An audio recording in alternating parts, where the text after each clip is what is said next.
ஆடியில் அதிரடி ஆஃபர் 5 முதல் 50% வரை தள்ளுபடி விற்பனை. நம்ம ராயல் பர்னிச்சர்ஸ், நாகர்கோவிலில். அனைத்து பர்னிச்சர்களும் எங்களது சொந்த தயாரிப்பில். சுதந்திர தினத்தை முன்னிட்டு சென்னை தலைமை செயலகத்தில் நடைபெறும் கொண்டாட்டத்தை முன்னிட்டு சென்னையில் போக்குவரத்து மாற்றங்கள் செய்யப்பட்டுள்ளன. அதன்படி காலை 6 மணி முதல் காலை 10 மணி வரை காமராஜர் சாலையில் உள்ள உழைப்பாளர் சிலை முதல் ராஜாஜி சாலையில் உள்ள RBI சுரங்கப்பாதை வரை போக்குவரத்துக்கு தடை விதிக்கப்பட்டுள்ளது. காமராஜர் சாலையிலிருந்து ராஜாஜி சாலை வழியாக பாரிஸ் கார்னர் நோக்கி செல்லும் வாகனங்கள் வாலஜா சாலையில் இடதுபுறம் திரும்பி ஓமந்தூரார் மருத்துவமனை, ராஜா அண்ணாமலை மன்றம், உயர்நீதிமன்றம் வழியாக பாரிஸ் கார்னரை சென்றடையலாம் என அறிவிக்கப்பட்டுள்ளது.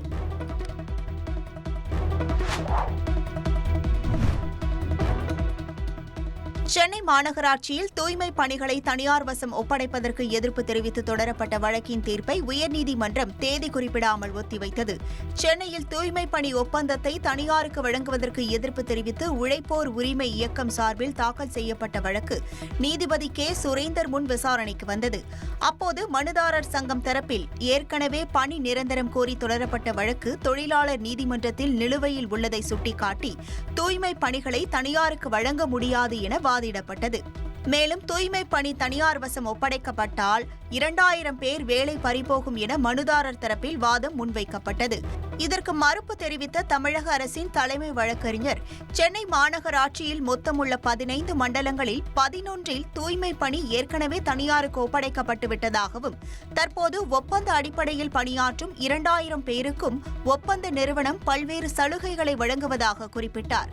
இதனைத் தொடர்ந்து போராட்டத்தில் ஈடுபட்டு வரும் தூய்மை பணியாளர்கள் பணிக்கு திரும்புவதற்கான கால அவகாசத்தை வரும் 31ஆம் தேதி வரை நீட்டிப்பதாக உறுதியளிக்கப்பட்டது. இருதரப்பு வாதத்தையும் கேட்டறிந்த நீதிபதி தீர்ப்பை தேதி குறிப்பிடாமல் ஒத்திவைத்தார். தொடர் கனமழை காரணமாக விளைச்சல் கடுமையாக பாதிக்கப்பட்டுள்ளதால் தக்காளியின் விலை அதிகரித்துள்ளது. சென்னை கோயம்பேடு காய்கறி சந்தையில் தக்காளி கிலோ 60 ரூபாய்க்கும் சில்லறை கடைகளில் 70 ரூபாய்க்கும் விற்பனை செய்யப்படுகிறது. ஆந்திரா, கர்நாடகா மற்றும் தமிழக பகுதிகளில் பெய்த தொடர் கனமழை காரணமாக தக்காளி விளைச்சல் பாதிப்படைந்துள்ளது. இதனால் சாதாரண நாட்களில் சென்னை கோயம்பேடு காய்கறி சந்தையில் 1300 டன் தக்காளி வரத்து இருந்த நிலையில் தற்பொழுது 700 முதல் 800 டன் அளவில் மட்டுமே தக்காளி வரத்து உள்ளது. கடந்த ஒரு வாரத்தில் மட்டும் முதல் ரக தக்காளி விலை கிலோவுக்கு 20 ரூபாய் உயர்ந்து மொத்த விற்பனை கடைகளில் 60 ரூபாய்க்கும் சில்லறை விற்பனை கடைகளில் 70 ரூபாய் வரையிலும் விற்பனை செய்யப்படுகிறது. சந்தையில் விற்பனைக்கு வரும் தக்காளியில் பெரும்பாலானவை மழையின் காரணமாக அழுகும் நிலையில் இருப்பதால் முதல் ரக தக்காளிக்கு கடுமையான டிமாண்ட் அதிகரித்திருப்பதாக வியாபாரிகள் தெரிவித்துள்ளனர்.